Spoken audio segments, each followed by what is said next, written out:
என் அன்பு குழந்தையே, மனதளவில் நொறுங்கி போய் இருக்கும் உன்னுடைய மனதோடு பேசவே இன்று நான் வந்துள்ளேன். இது உனக்கான உன்னுடைய அப்பாவின் குரல். உனக்கு மட்டுமே சொந்தமான வார்த்தைகள் இது. முழுமையாக கேள்.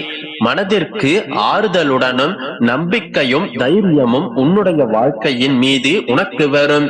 எனக்கு மட்டும் ஏன் இந்த கஷ்டம்? பலவித பிரச்சனைகள் சூழ்ந்து கொள்ள இரவு முழுவதும் அழுது புலம்புகின்றேனே என்று கேட்கின்றாய். எத்தனை காலம்தான் இந்த துயரமும் துன்பமும்? இதற்கு முடிவே இல்லையா அப்பா என்று என்னை சில நேரங்களில் கடிந்தும் கொள்கின்றாய். உன்னுடைய மனவேதனைகள் ஒன்று சேர்ந்து உனக்கு சோர்வை தருகின்றது. உன்னுடைய முகம் வாட்டமாகி விடுகின்றது. உன்னுடைய குறைகளை அடுத்தவர்களிடம் சொல்ல நினைக்கின்றாய். சொல்ல முடியாமல் தவிக்கின்றாய். சில சமயம் சொல்லியும் புலம்புகின்றாய். ஆனால் உன்னுடைய மனதை சரியாக புரிந்து கொள்ள இங்கு யாரும் இல்லையே. உன்னை புரிந்து கொள்வார் யாரும் இல்லை என்று ஆதங்கமும் படுகின்றாய்.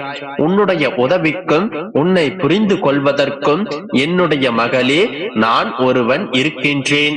நீ இழந்து போனதையும் தொலைத்து விட்டதையும் நான் அறிந்திருக்கின்றேன். என் கண்கள் காணாமல் எதுவும் இங்கே நடக்க முடியுமா? இருந்தும் நான் மௌனமாக இருப்பதற்கு காரணம், நீ இழந்தவையெல்லாம் உனக்கு நன்மை விளைவிக்கும். பிற்காலத்தில் பெரும் பலனோடும் வட்டியோடும் என்னுடைய ஆசீர்வாதத்தோடும் மீண்டும் உன்னிடத்தில் வந்து சேரும் என்பதை நான் தீர்க்கமாக அறிந்திருப்பதால் தான் இப்பொழுது மௌனம் காத்து நிற்கின்றேன். எவ்வளவு வேதனை, எவ்வளவு துயரங்கள்! இதிலிருந்தெல்லாம் நீ மீண்டு வந்திருக்கின்றாய். உன்னை கைவிடுவேனா? இனி நடக்கப் போவதை பார்த்து நீ வியக்கப் போகின்றாய். நீ பெருமாளின் பிள்ளை. மற்றவர்களின் குறைகளை பொறுத்துக் கொள்பவன் கடவுளுக்கு இனிமை சேர்ப்பவனாக விளங்குகின்றான். வாழ்க்கையில் நடப்பதை மனப்பூர்வமாக ஏற்றுக்கொண்டு கடவுள் மீது நம்பிக்கை கொள்பவனே சிறந்த பக்தன். மன தூய்மையுடன் வாழும் மனிதன் கடவுளின் அருளால் எப்போதும் நிம்மதியாக வாழ்வான். கடவுளை இடைவிடாமல் தியானிப்பதால் எண்ணம், சொல், செயல் மூன்றும் தூய்மை பெறும். பிறருடைய துன்பத்தில் இன்பம் காண்பது பாவம். பிறர் துன்பம் போக்க உதவுவது பெரும் புண்ணியம்.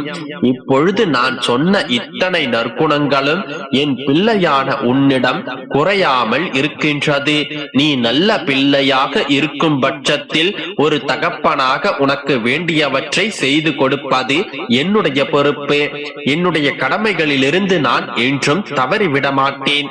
என் மீது நம்பிக்கை பலமாக இருக்கும் பட்சத்தில் உன்னுடைய வாழ்க்கையின் வெற்றிக்கு பாலமாக நான் இருப்பேன். அளவு கடந்த கஷ்டத்தை அனுபவிக்கின்றாய் என்று வருத்தமடையாதே. உனக்காக எல்லையற்ற மகிழ்ச்சி காத்து கொண்டிருக்கின்றது என்பதை மறந்தும் விடாதே. ஒவ்வொரு கஷ்டத்திற்கு பின்பும் எல்லையற்ற மகிழ்ச்சியை நான் ஒளித்தே வைத்திருப்பேன். நீ எதிர்பாராத நேரத்தில் எதிர்பாராத அற்புதத்தை நான் உனக்கு நிகழ்த்தி காட்டுவேன். என்னுடைய வார்த்தைகளை முழுமையாக நம்பு மகளே. உன்னுடைய வாழ்க்கை நீ விரும்பியது போன்று நிச்சயமாக மாறும். உன்னுடைய துன்பங்களை எல்லாம் போக்கி நீ விரும்பிய வாழ்க்கையை உன்னுடைய கைகளில் கொடுப்பதற்காகத்தான் நான் உன்னை தேடி வந்துள்ளேன். உன்னை என்னிடம் சரணாகதி அடைய செய்துள்ளேன். இப்பொழுதும் கூட எனது இந்த வார்த்தைகளை உன்னுடைய செவிகளில் நானே சேர்த்துள்ளேன். இது உனக்கானது மட்டுமே. இதை நீ முழுமையாக கேட்டிருந்தாயானால் மகிழ்ச்சியாக இரு. உன்னுடைய வாழ்க்கையில் நல்லது நடக்கப் போகின்றது. நம்பிக்கையோடு இரு. நல்லதே நடக்கும்.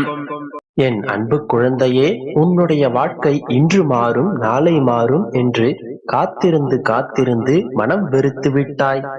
கஷ்டங்களும் துன்பங்களும் துயரங்களும் வியாதிகளும் கவலைகளும் மேற்கொண்டு வந்து கொண்டுதான் இருக்கின்றதே தவிர சிறிதும் குறையவில்லை என்று மனம் நொந்துவிட்டாய்.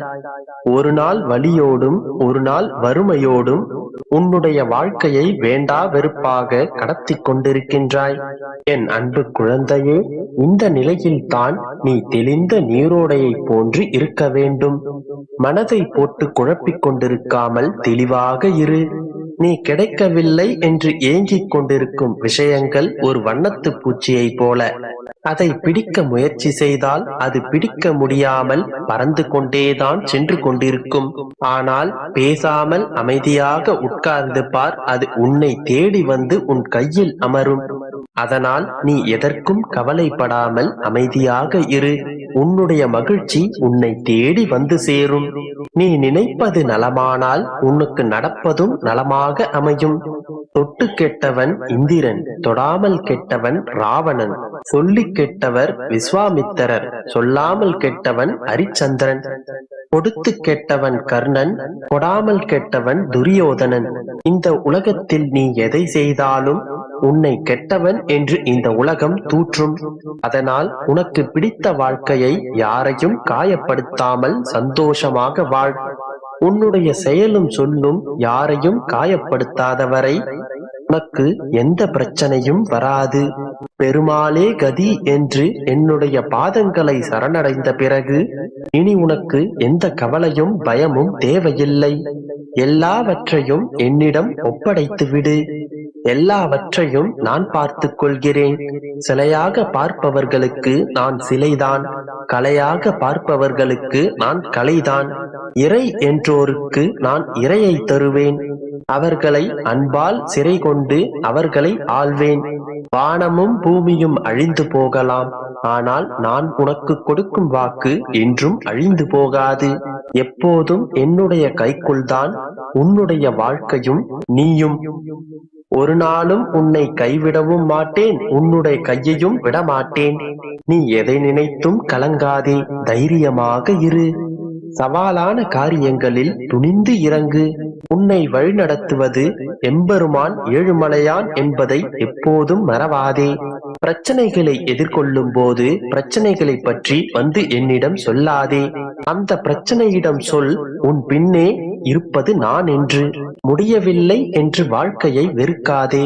முடிந்தவரை வாழ்க்கையில் போராடு. நீ சோர்ந்து போகும் நேரத்தில் என்னுடைய கரம் உனக்கு புத்துணர்ச்சி அளிக்கும். ஏதோ ஒன்றை நீ இழக்கும் போது ஏதோ ஒரு புதிய விஷயத்தை நீ பெறப்போகின்றாய் என்பதை என்றும் மறவாதே. அதன் பிறகு உன்னுடைய வாழ்க்கையில் உனக்கு நம்பிக்கை துளிர்விடும். வாழ்க்கையை எப்படி வாழப்போகிறோம் என்று பயம் கொள்ளாதே. வாழ்க்கையை எப்போதும் சந்தோஷமாக வரவேற்றுக்கொள். அப்பொழுதுதான் உன்னுடைய வாழ்க்கை உனக்கு மகிழ்ச்சி அளிக்கும். கல்லாக நினைத்தால் என்னை விட்டுவிடு. கடவுளாக நினைத்தால் உன்னுடைய கஷ்டங்களை என்னிடம் கொட்டிவிட்டு நிம்மதியாக இரு. அனைத்தையும் நான் பார்த்துக் கொள்கிறேன். எல்லாம் உனக்கு சாதகமாகவே நடக்கும். நம்பிக்கையோடு இரு, நல்லதே நடக்கும்.